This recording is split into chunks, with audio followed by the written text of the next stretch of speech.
I'm Jackie Doucette, and I'm on a mission to discover exactly what life is like beyond retirement. Join me while I chat with people who've already done it, who've retired to something rather than from something. Let's find out together exactly what's waiting for us when we say goodbye to that 9 to 5.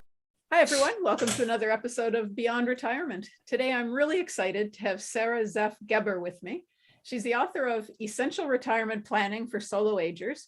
She's a regular contributor to Forbes.com and Retirement and Aging, and she's a fellow at Nexus Insights, which is a think tank for the future of senior living and care for older adults. Sara, thanks for joining me today. Thank you, Jackie. Pleasure to be here. So I know that solo aging is something that is a growing demographic, and it's something that a lot of us are going to have to face at some point, probably. What first piqued your interest in becoming an expert in this particular demographic? Well, it's kind of an interesting story, actually. I would say probably 10-ish years ago, I was having a glass of wine with a friend of mine just to catch up on things. And she was talking about all the trips she'd been making to the back and forth from the West Coast to the East Coast to take care of her, I think at that time, about 88 or 90-year-old mother. She had to get her moved into a senior living community, and she had to make sure that all of her needs were met there. And she had to then sell her mom's house. I mean, it was just almost endless. She spent the last 2 years dealing with it. And I had been hearing similar stories from other friends of mine. And at one point, I looked at my friend, Sandy, and I said, you know, Sandy, you and I don't have children. Who's going to do that for us? And that was the beginning of my quest to kind of figure out what those of us who don't have kids or other supportive family around us can do as we get older to be supported and to be safe and secure and to lead a good life. So that was the beginning. And obviously it's something that's grown into a huge, I don't want to say business, but a huge thing for you. And it is. It's kind of turned into my mission in life. Raising awareness. Initially, that's all I was doing, is raising awareness about solo aging. And then my interest in solo aging led to a lot of research. I started doing a number of talks that I was doing talks on the retirement transition anyway, and I was working as a retirement coach.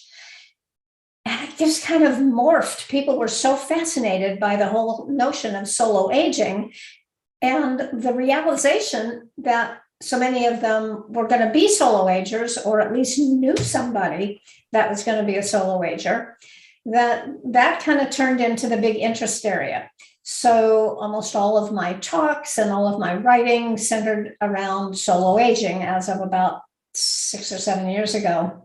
And then I wrote the book, Essential Retirement Planning for Solo Agers, and that helped a great deal to raise more awareness.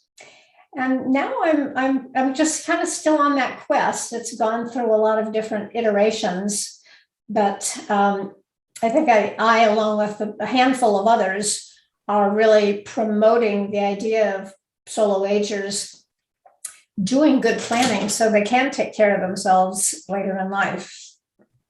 So what is the biggest question or the most common question that people ask you related to aging on your own? I think probably the most common question I get is, well, what's the most important thing? What's the thing I can do now?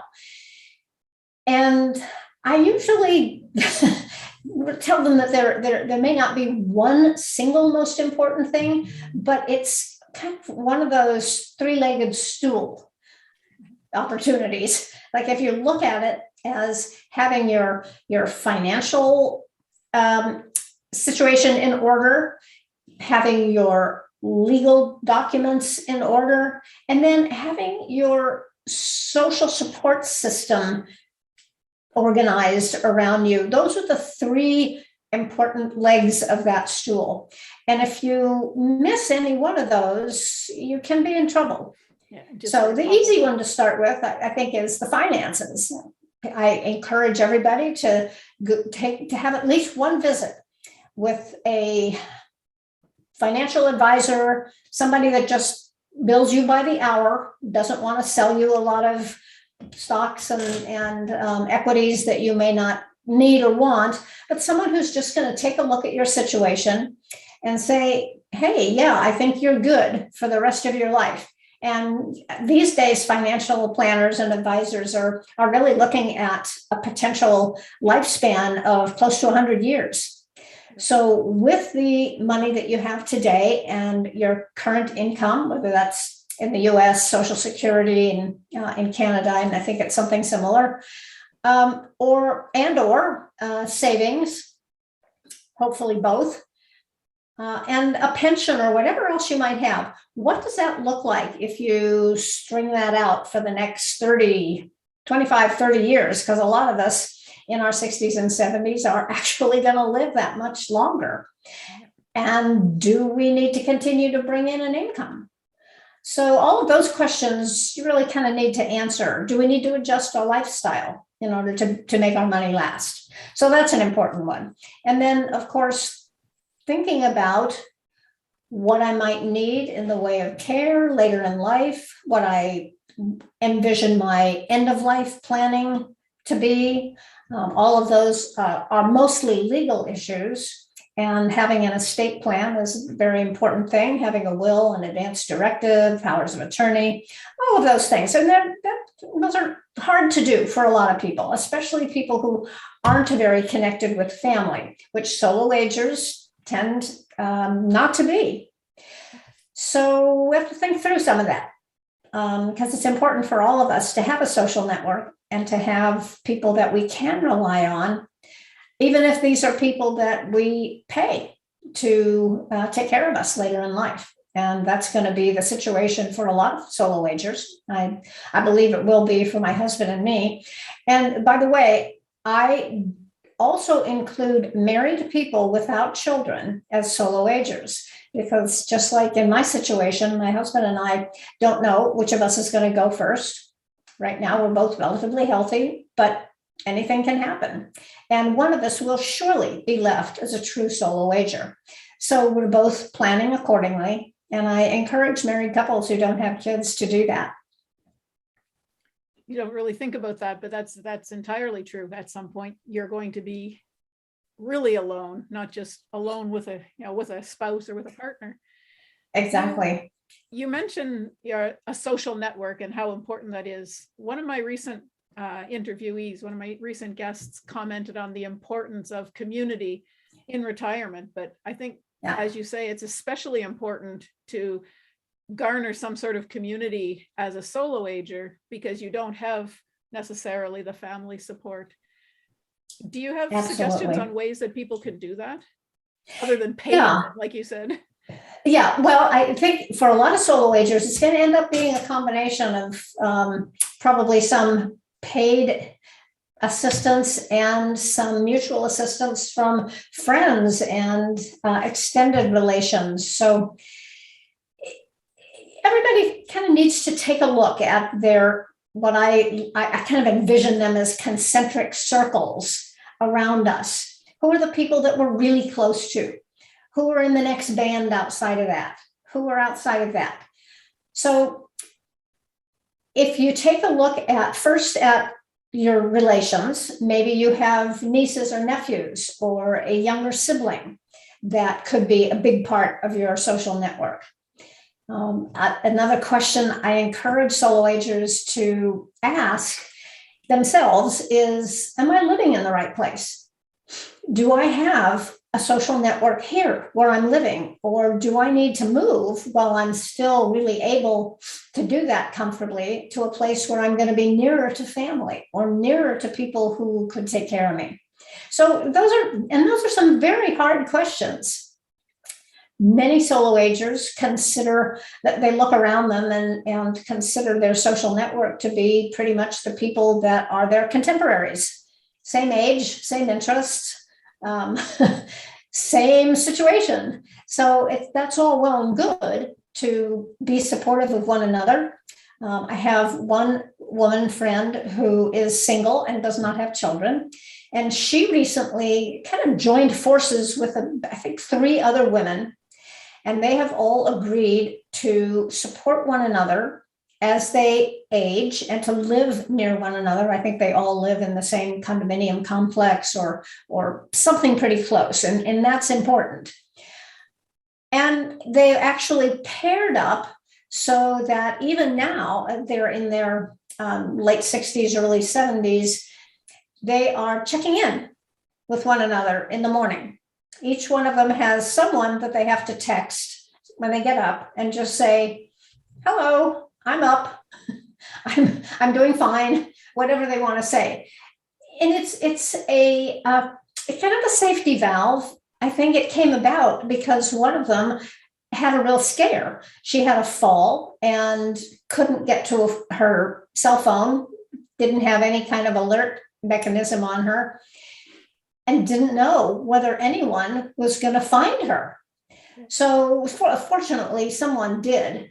But it was a wake-up call for all of them. And now they have this check-in mechanism. So if one of them doesn't check in one day, they know to go knock on the door and see if everything's okay.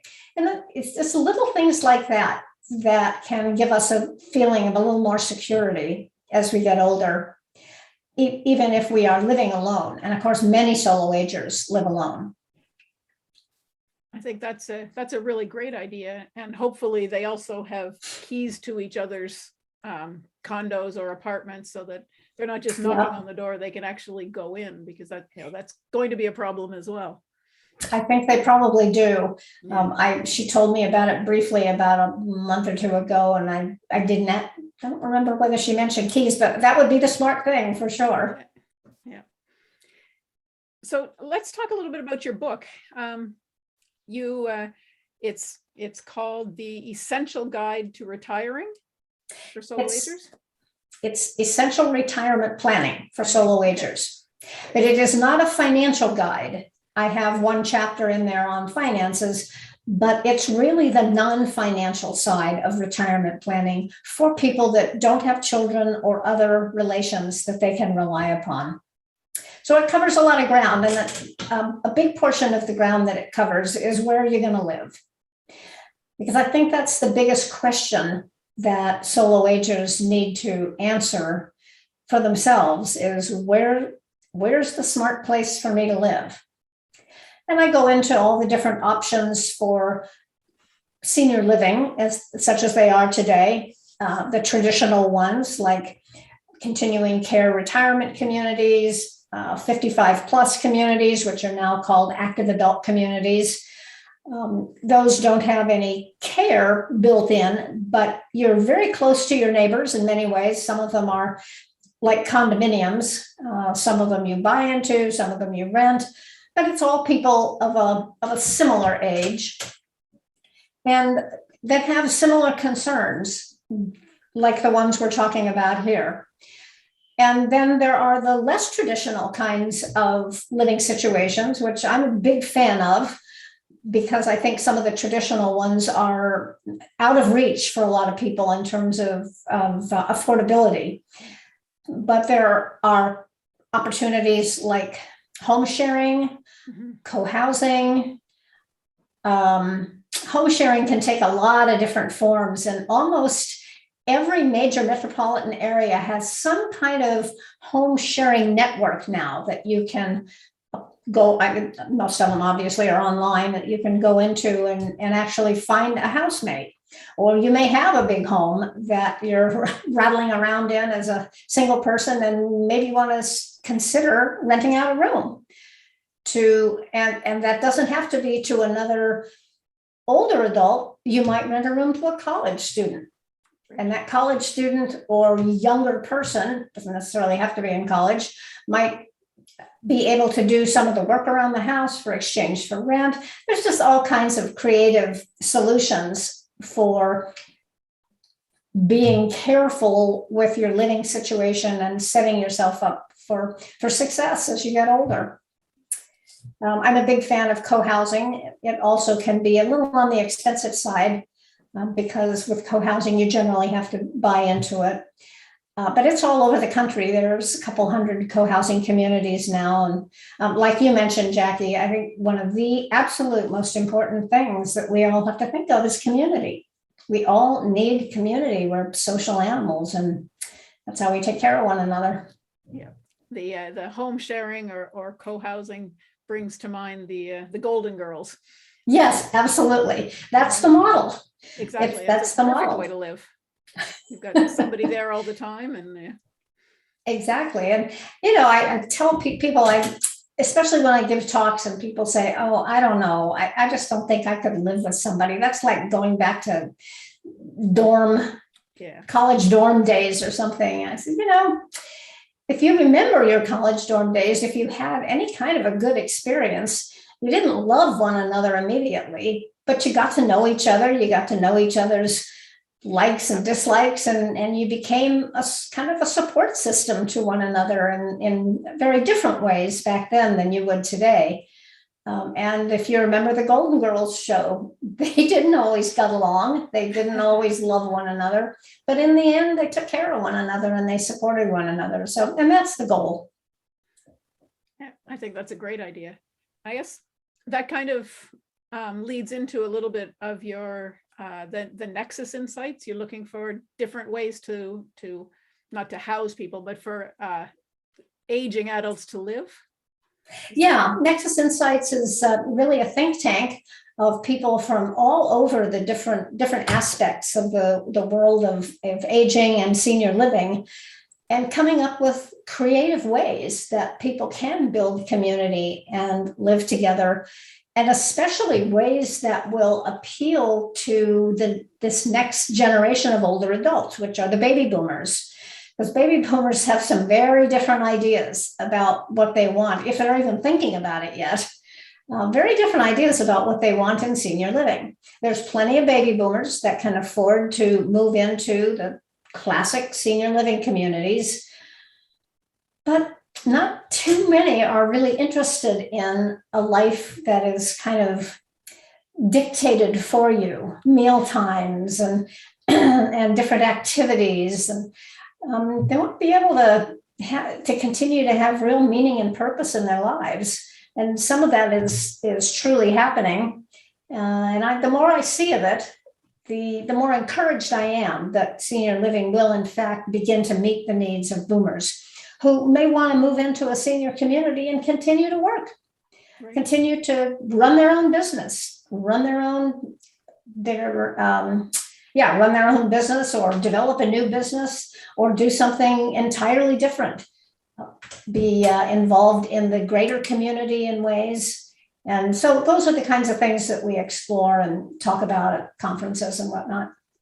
That makes perfect sense. I mean, if you've got potentially 30 or 40 more years, you're not going to want to be tossed into a spot where you're going to be told breakfast is from 8 till 9 every single day. Right. What happens if I want to get up and go out earlier than that? Exactly. And unfortunately, the only experience that a lot of baby boomers have had with any kind of senior living is their grandparents' nursing home or their parents' senior assisted living communities. And they think that that's all that's out there. Or worse yet, they're remembering the horror stories from the first days of the pandemic when so many people were dying and then were so isolated. So senior living communities have, they've had trial by fire over the last 2 years, and they've learned a lot, they've grown a lot. But there don't seem to be any really perfect solutions. But one thing I believe that we all need to do is acknowledge that time marches on for all of us, and we're going to get older, and we're going to have some different needs, and we're going to have to look ahead and think about how we're going to get those needs met. I think you're right. Nobody gets out of this place alive, as they say. That's right. So making the best of what we've got while we're here is pretty important. Exactly. Is there anything that you'd like to share with the listeners? We've talked a little bit about your book. Obviously, it's available everywhere. And even libraries now, a lot of libraries are carrying it. oh, nice. But I think one of the most important things to do is to begin to talk about this. It's good to give it some thought on your own, but start to talk about it. Start to talk to your friends about it. Start to ask people what they have in mind when they get older, especially solo agers that you know. If you're listening to this and you're not a solo ager, I bet you know one. I bet there's one in your family, because the statistics on solo aging are quite astonishing. When I first started to research this, I found a Pew Research report which turned up the fact that almost 20% of baby boomer women did not have children. Wow. So when you think about that, that's every fifth baby boomer that you see potentially doesn't have children. Now, some of them went on to marry into families that had children because their husbands already had kids or they adopted. So it's not 19.4% across the board that doesn't have children. But more and more, we're going to be seeing people who really don't have the family attachments that the previous generations did. It's still double what the generations before the baby boomers had in the way of childlessness. And that's an astonishing fact. And actually, one of the things that came across my desk early in the fall is a brand new study by the U.S. Census Bureau that for the first time studied the statistics on childlessness in older adults. So I was delighted to see this because it validated the statistics that I've been talking about, that I unearthed 10 years ago from a more obscure source.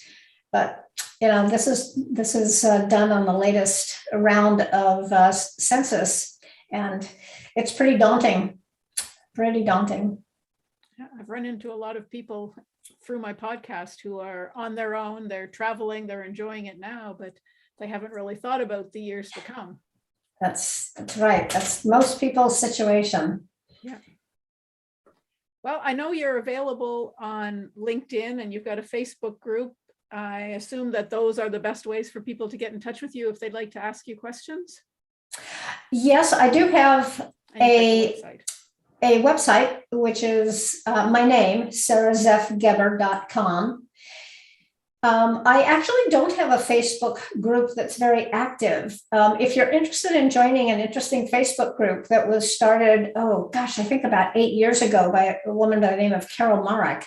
And she's kind of my compatriot in solo aging. She talks about more of the care side of things. She started a Facebook group. I want to say it was probably like 2016, 2015, because we ran into each other at a co-housing conference. And hers is, now I'm blanking on the name of the Facebook group. There's one you gave me called Life Encore. Life Encore is my website. You can actually get there through lifeencore.com or sarazeffgeber.com. And I did at one point start a small Facebook group called Life Encore. I kind of let it drop. There were so many other things going on. So there's a tiny core of us. Anyway, Carol's group was a good one to join. There's several thousand members, and it's Aging Alone. Or about, if you search on Facebook for something on aging alone, I think you'll find it. I will find it, and I will. And she has about 10,000. She has about 10,000 members, wow. And it's a closed group. You have to apply to it. An interesting thing was when I first met her, and I said, "Oh, can I join?" And she said, "Sure, just join." At that time, I don't even think it was a closed group. I think she had started it the week before I met her, and it already had 600 members. Wow. So, yeah. So I joined. And then at one point, a couple of years later, I got kicked out because I was married. And she said, "Oh, don't worry about it. If you want to lurk, just let me know, and I'll admit you on the side." But Facebook groups that grow that large kind of take on a life of their own. Yes. So this one has definitely done that. And, it's got its fair share of people griping about, "Oh, woe is me, I'm all by myself." And I like to take a little more positive spin on things, and so does Carol. So anyway, she's another person to check out if you're interested in solo aging. Wonderful. Well, thank you very much, Sarah. I've really enjoyed talking to you. And I know that all the listeners who are solo agers or know one, which is probably everybody, will be fascinated by the things that you've shared with us today. Thanks, Jackie. It was a pleasure being here. Good to talk to you. And that's it for this episode of Beyond Retirement. Thank you so much for hanging out with me. I hope you enjoyed it. Are you ready to start rocking your retirement? Head on over to www.beyondretirement.ca/rocking it and sign up to plan out your own roadmap for retirement. Don't wait till it's too late.